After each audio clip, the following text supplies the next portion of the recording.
c'est Pile. Bon, il faut que je vous raconte quelque chose. Quand je suis née, j'avais déjà 12 ans. C'est quand même un peu bizarre, non? Eh oui, c'est parce qu'en fait, je suis née dans la tête de Julien. Et c'est lui qui a décidé ça. Et comme c'est lui qui m'a inventé, je crois qu'il me connaît mieux que moi-même. L'idée de faire un film dans la lignée de ce qui se fait à TAT avec des outsiders, dès le début, il fallait pas que ce soit ni une vraie ni une princesse, ni une héroïne, ni une noble. Dès le début, voilà, l'idée c'était, quelle que soit l'histoire, ça doit être un personnage sorti de la rue, puis l'histoire est partie dans différentes directions. Il y a carrément une version de scénario assez très différente de ce qui était actuellement, où Pile était beaucoup plus timbré. Et où Crowbar était plutôt méchant et manipulateur. Et tout ça, ça s'est cassé, ça s'est remis dans l'ordre pour arriver à cette idée que ça serait une voleuse qui se ferait passer pour une princesse. Et à partir de là, on s'est dit, voilà, c'est ça qu'il nous faut, c'est tordre le cou à l'archétype de la princesse, faire un film de princesse, mais avec une princesse pas comme les autres. Au début, personne ne savait à quoi j'allais ressembler. Mais il y avait quand même des informations. On savait que j'étais une fille, que j'avais 12 ans, que j'étais orpheline et que je vivais avec mes 3 fouines dans les rues de Roquembrume. Alors Guillaume, il a pu commencer à faire des dessins de moi. Bon, comme il habite loin d'ici, j'ai pas pu lui demander de vous en parler. Mais je suis pas toute seule dans cette histoire. Il y a plein d'autres gens autour de moi, et eux aussi, il fallait les dessiner. Par exemple, au niveau d'un personnage, il y a 3 formes fondamentales qui en graphisme, il y a le rond, le triangle et le carré. Et selon l'agencement de ces 3 formes, on va raconter quelque chose de différent. S'il y a un personnage qui a un nez très pointu, très affirmé, il ne va pas raconter la même chose qu'un personnage qui a un nez rond. Des traits pointus et acérés vont plus évoquer un méchant, une agressivité ou quelque chose de rapide. Quelque chose de plus rond va raconter quelque chose de plus doux. Et des fois, selon les équilibres de ces formes, quelqu'un qui a des formes douces, mais un nez très pointu, ça va évoquer un dynamisme, ou une mèche pointue, ça va évoquer un dynamisme. Par exemple, dans Pile, le méchant, le fait qu'il soit grand et fin, ça veut dire c'est pas quelqu'un qui évoque de la force, mais qui évoque un autre pouvoir. Et avoir des dorures, ça évoque qu'il a une richesse. Donc il y a tout ça qui se complète pour préciser un personnage. Là, Tristan, il a l'air un peu mielleux. Là, par contre, il a l'air content de lui. Et là, il est vraiment pas sympa.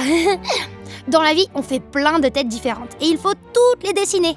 Et il y a plein d'autres choses auxquelles il faut penser. Par exemple, il y a un certain nombre de détails qui peuvent ne pas être visibles et dont on a besoin de savoir comment ils sont faits. Alors, par exemple, l'intérieur d'une bouche, le dessous d'un pied, je sais pas, des trucs comme ça. La vue arrière du personnage, évidemment. Donc nous, on vient combler tous ces vides, tous ces blancs qui ont besoin d'être précisés pour que les équipes puissent bosser derrière. Et on s'amuse à penser à des dents qui peuvent... pour les personnages importants en tout cas, qui peuvent faire partie de leur caractérisation. Alors Crowbar, il avait plutôt des dents plates et larges et un peu bombées. D'autres personnages vont avoir des dents plus étroites, plus longues, plus acérées. On recherche aussi des références et des intentions pour tout ce qui est couleur et texture. Donc on accompagne nos fiches de photos piochées sur Internet, ici et là. Vous avez vu que dans l'histoire que Julien a inventée, à un moment, je dois me déguiser en princesse pour échapper aux gardes. Du coup, il a fallu me créer des habits différents. Ce qu'on découvre, c'est qu'elle est très coquette, quoi. Elle aime bien ça, être habillée en princesse, et que même sa tenue d'enfant des rues, au début, nous, on a beaucoup travaillé pour qu'elle soit quand même classe, que ce soit des guenilles, mais qu'en même temps, ça en jette, que le personnage soit charismatique. Ça, c'était nous qui le voulions, mais enfin, on peut supposer qu'elle, Pile, elle devait le vouloir aussi, j'imagine, quand elle a fabriqué sa tenue, sa capuche en peau et tout ça. Elle devait se dire que ça allait lui aller super bien et la rendre mystérieuse. Avec ma capuche à Roquembrume, on me prenait même pour un lutin. Mais d'ailleurs, cette ville, vous savez qu'elle n'existe pas en vrai ? On a fait beaucoup de recherches en fait sur cette cité de Roquembrume. Je pense que le plus gros défi, en tout cas pour nous, ça a été ça. Ça a été vraiment d'imaginer un univers qui soit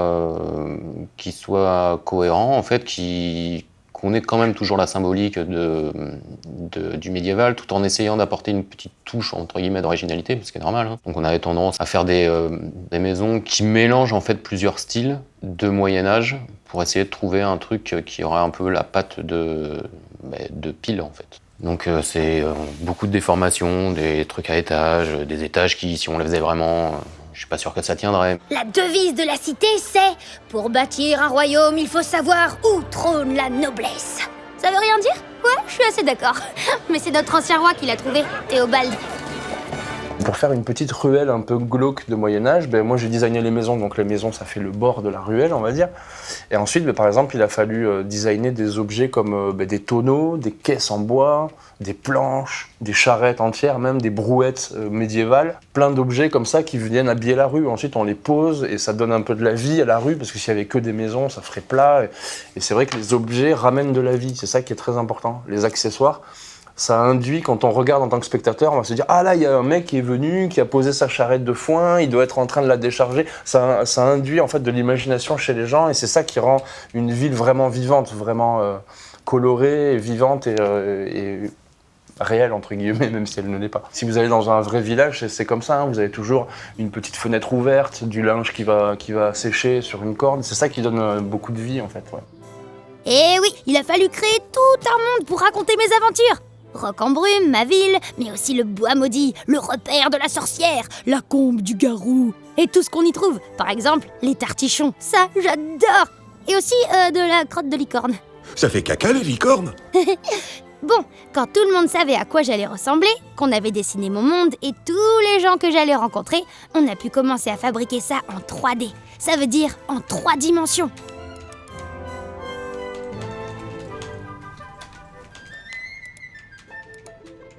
Quand on parle de 2D, c'est un dessin à plat. Nous, on doit le mettre en volume. Quand on va le modéliser, on ne va pas le modéliser directement en pose, avec une attitude, avec un caractère. Il doit être vraiment ce qu'on appelle en T-pose, donc en pose comme ça. Et en fait, le personnage, on va pouvoir tourner tout autour. Vous avez bien vu? Au début, j'étais toute plate. Et maintenant, je suis en 3 dimensions. Mais par contre, je suis toute grise. Après l'avoir modélisé, il faut le texturer, lui donner ces informations de matière au niveau, est-ce que c'est de la peau, est-ce que c'est du vêtement, du cuir, du métal. Toutes ces informations, on va les continuer à les mettre sur le personnage. Pour rendre le nez et les oreilles un peu plus rouges, on a pris cette map. Et c'est cette map qui vient donner les informations de rougeur au niveau des joues, du nez, voilà. Additionné à cette map, c'est le mix des deux qui vient donner ce résultat. Mais on n'a pas encore vraiment parlé de ma coiffure. Pourtant, c'est quand même hyper important. Elle est trop classe, non? Alors, la toute première fois que j'ai vu le character design, donc les concepts de Peel, j'ai fait OK. C'est un sacré morceau au niveau de sa coiffure. Parce qu'il y a vraiment de tout. Ouais, on va dire, elle a une crête punk, elle a des tresses collées, elle a un chignon, elle a des petits cheveux qui restent entre les tresses, vous savez, parce que quand on tresse les cheveux, là, il y a toujours des cheveux qui restent entre, il y a des petits cheveux qui tombent. Enfin, on ne peut pas tout prendre, ça ferait trop clean et ça ne ferait pas naturel. Donc en fait, ces cheveux sont faits en plusieurs parties, ils ne sont pas faits en une seule modée. Et on vient rajouter petit à petit tous les détails. Donc là, on a fait les tresses séparément. Et du coup, on vient rajouter indépendamment tous les détails du poil. Donc là, rien que sur son visage, elle a une dizaine de furs différents, en plus des tresses sur le côté. Et voilà, maintenant moi et tous les personnages de l'histoire, on existe en 3D. Par contre, les décors, eux, ils sont encore tout plats. Mon métier, ça consiste à transformer tous les concepts graphiques 2D en 3D. Ça concerne donc tous les décors et forcément tous les objets qui sont contenus dans le décor. Un sapin, un énorme rocher, jusqu'à la petite herbe, le petit caillou, la fleur. Et une fois qu'on a fait tous ces éléments, là, il va falloir mettre en place le décor. Donc on a d'abord une mise en place avec les volumes principaux, donc vraiment les plus gros éléments, que ce soit les arbres, les roches.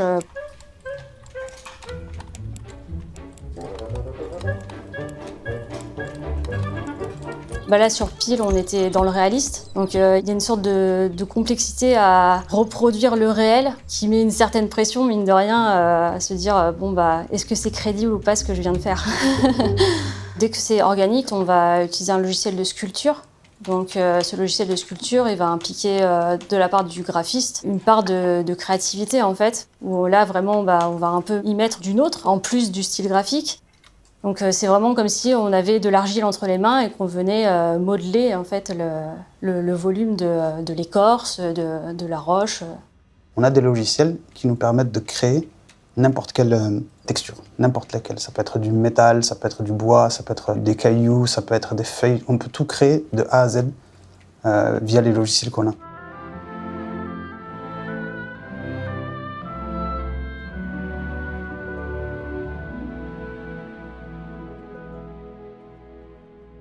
Comme c'est moyenâgeux, on nous a demandé que ce soit un peu sale, un peu gris, un peu... Voilà. Et c'est ça les tonalités qui priment sur Pile.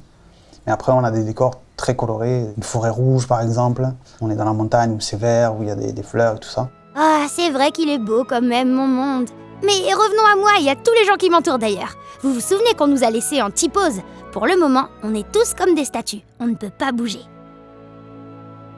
Nous, après en setup, on va venir placer tous les os, toutes les articulations qui vont permettre de plier, déformer le personnage pour qu'il soit ensuite manipulable par les animateurs. Donc ça, c'est notre personnage Rigolin, sur lequel donc, je me suis occupé du rig facial. Donc là, on voit les contrôleurs d'animation qui vont nous permettre de manipuler chaque zone du visage. Donc on peut manipuler indépendamment le sourcil, le faire manger.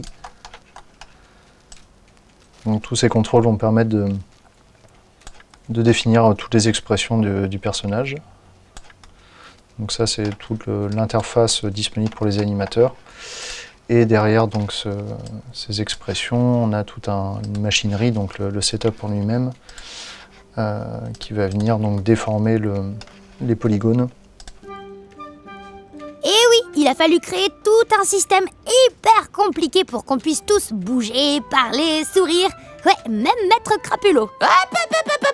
On se calme, Clochette. C'est pas toi qui l'as trouvé drôle, c'est moi. Chaque contrôleur vient nous donner des petites expressions, des micro-expressions qui nous permettent de faire passer des émotions sur les personnages. On a des contrôleurs pour les sourcils, on a des contrôleurs pour les paupières, donc paupières du haut, paupières du bas, pour les yeux.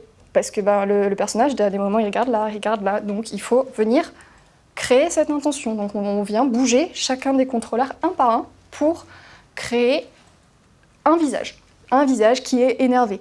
Et ensuite, on va aller un petit peu plus loin dans le temps et on se dit « Ah, là, elle est surprise à ce moment-là. » Donc on va venir créer l'expression de surprise. Et ensuite, il va falloir venir travailler entre les deux pour que la transition se fasse bien entre les deux expressions. Autant au niveau du corps qu'au niveau du visage, il faut vraiment penser marionnette. C'est-à-dire qu'on a un personnage qui est complètement vide, et là, on est maître de tout. C'est le moindre petit détail, et on va venir le bouger pour donner vie à ce personnage et qu'il soit crédible. Elle est souriante comme fille, hein. Elle est pleine de joie de vivre et elle a soif d'aventure. Mais son expression principale, je pense que ça reste les grands yeux et le petit sourire. Elle est un peu casse-cou. Il lui arrive de courir à quatre pattes. Parce qu'elle est assez animale dans sa façon d'être, surtout quand elle est en pleine action, il y a ses fouines à côté d'elle, tout le monde court, elle va courir à quatre pattes. Donc ça, c'est très spécifique à Pile. C'est vrai que j'aime bien sauter et courir et que je suis plutôt agile. Mais quand je bouge dans tous les sens, il y a mes habits qui bougent et évidemment mes cheveux aussi. Donc elle a une petite crête qui est assez rigolo à animer, simuler plutôt. Parce qu'il faut qu'elle garde sa forme tout le temps, mais en même temps, il faut trouver cette bonne balance entre je lui donne du mouvement, mais en même temps, il faut que je garde sa forme. Et du coup, ça, on arrive à jouer, on va donner plus d'énergie sur les pointes davantage ou essayer de garder le tout groupé. Et il y a ces petites pattes, juste là, surtout, qui nous aident vraiment à donner l'intonation du reste du mouvement parce que c'est plus léger, c'est moins accroché. Et du coup, on va jouer surtout là-dessus, sur ces deux petits éléments pour lui donner plus de vie. Dès qu'elle va faire ça, ses petites pattes elles vont faire comme ça. Ton rêve, c'est de devenir chevalier, Crowbar. Oui. Et si je t'aidais pour ça? Si la forme du bas de la robe de Pile est comme ça, au début, elle va tout le temps rester comme ça. Donc nous, on veut que ça ondule, que ça bouge. Donc ça va être ça, la simulation, ça va être donner ce mouvement de passer de rigide d'un bloc de carton à un vrai tissu qui ressemble à du tissu. Mais attention, plein d'autres choses bougent autour de nous. Si les nuages, l'eau, le feu étaient immobiles, le monde dans lequel on est, il ne serait pas très vivant. Alors, De manière générale, les FX les plus compliqués, ce sont l'eau. Parce que l'eau demande énormément de puissance de calcul, donc c'est très très long. Et en plus, de l'eau, on en voit tous les jours. Du coup, c'est vraiment très dur d'arriver à faire de l'eau qui marche.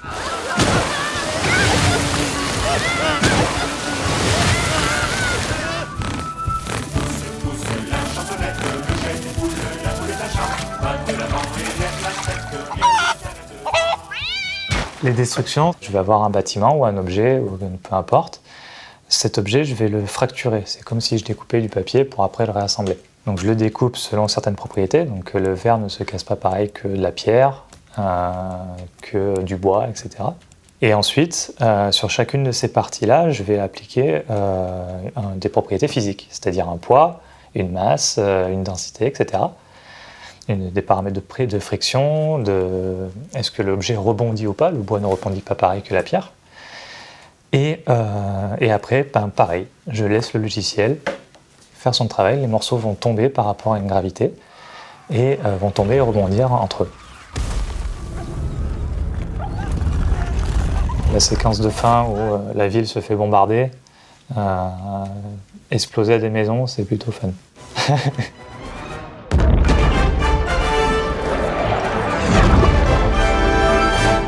Eh ben, voir exploser tout ça, c'est spectaculaire.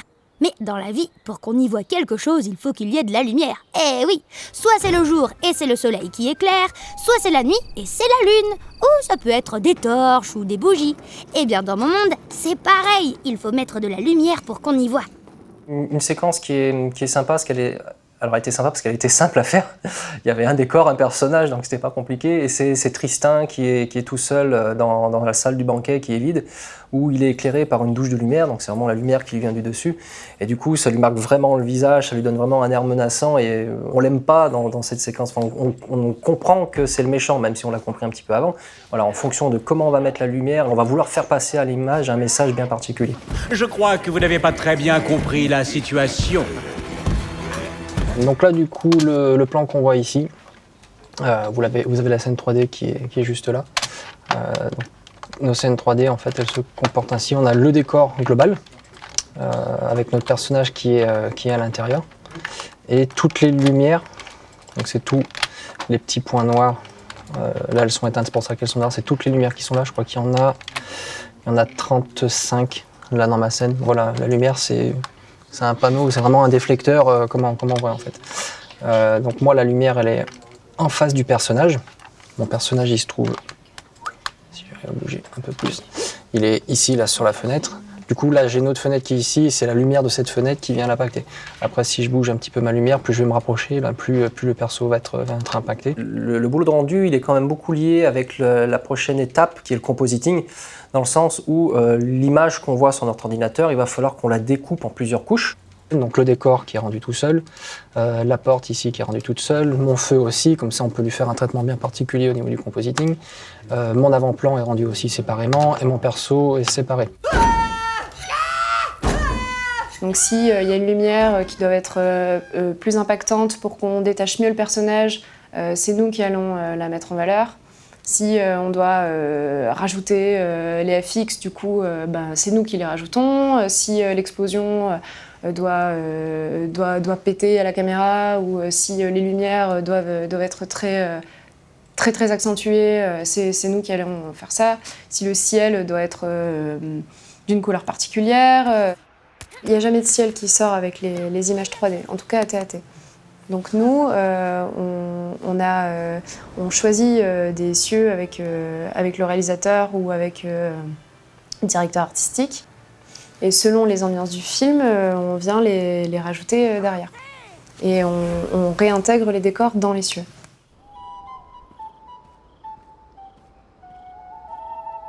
Eh ben, c'est quand même quelque chose tout ça. Et ce n'est pas fini. Depuis le début, vous entendez ma voix. En fait, c'est pas vraiment ma voix, c'est quelqu'un qui me l'a prêtée. Enfin, pas vraiment prêtée, on me l'a plutôt donnée. Maintenant, c'est devenu aussi la mienne. On avait discuté avec Jean-François et avec Barbara Tissier, notre directrice artistique de casting, de la voix de Pile. Et mordicus, je voulais à tout prix une voix d'enfant en disant il y a quelque chose d'irremplaçable dans la fraîcheur d'une voix d'enfant, etc. Et Barbara me disait oui, bien sûr, mais tu vas pas avoir l'expérience d'une actrice plus âgée qui peut, de par son timbre, imiter une voix d'enfant. Elle me dit, mais je vais te faire un casting et tu choisiras. Donc il y avait plusieurs enfants, puis elle m'avait dit, il y a des adultes aussi. Donc bon, c'était assez évident. Bon, les enfants, ouais, c'est pas mal, mais c'est vrai qu'au niveau de la direction et du jeu, c'est un petit peu plus compliqué qu'un adulte qui va avoir des années d'expérience. Et puis j'avais dit, cet enfant-là, par contre, elle joue très bien, la voix est chouette. Ça tombe bien, c'est Casey, c'est pas une enfant. Et donc on s'est fait avoir, Jean-François et moi. Donc on s'est dit, bon, si on s'est fait avoir, c'est que ça va le faire, quoi. Elle a cette voix très enfantine, elle a énormément d'expérience, elle fait plein de choses super et très variées. Et voilà, et puis il y avait ce timbre espiègle qui était vraiment chouette, quoi. Mais on n'entend pas que ma voix. Quand je marche, mes pas font du bruit. Quand je me retourne brusquement, mes habits aussi, ils font du bruit. Et si je fais tomber quelque chose ? Qu'est-ce que c'est la phase de bruitage ? C'est la création de sons, c'est la base. Donc on est quand même là pour aider le bruiteur à créer nos sons.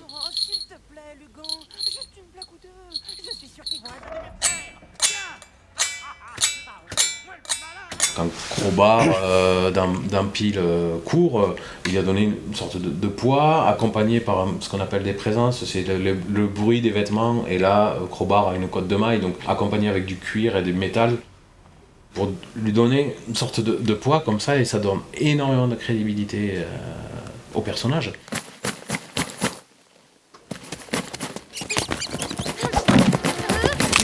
Notre métier de monteur son, c'est de récupérer tous les éléments sonores, coordonner toutes les équipes, notamment le bruitage, la musique aussi, et nous, rajouter les éléments qui manquent pour la bande de son en vue du mixage. Bon, on se sépare dans le bois maudit.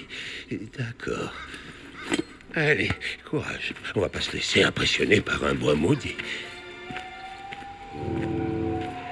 C'est juste un bois qui est maudit, quoi.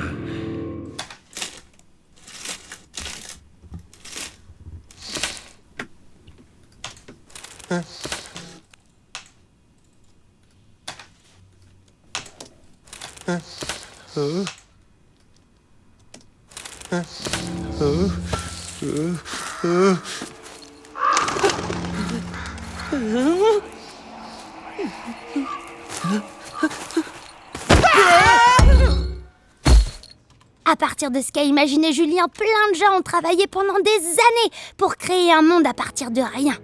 Et moi, Pile, je suis devenue vivante. Je pense que même ma copine la sorcière, elle n'a pas autant de pouvoir. C'est ça, la magie de l'animation. Tu sais, t'es plus obligée de m'appeler princesse. Comme vous voulez, princesse. Hey, et moi alors ? Câlin,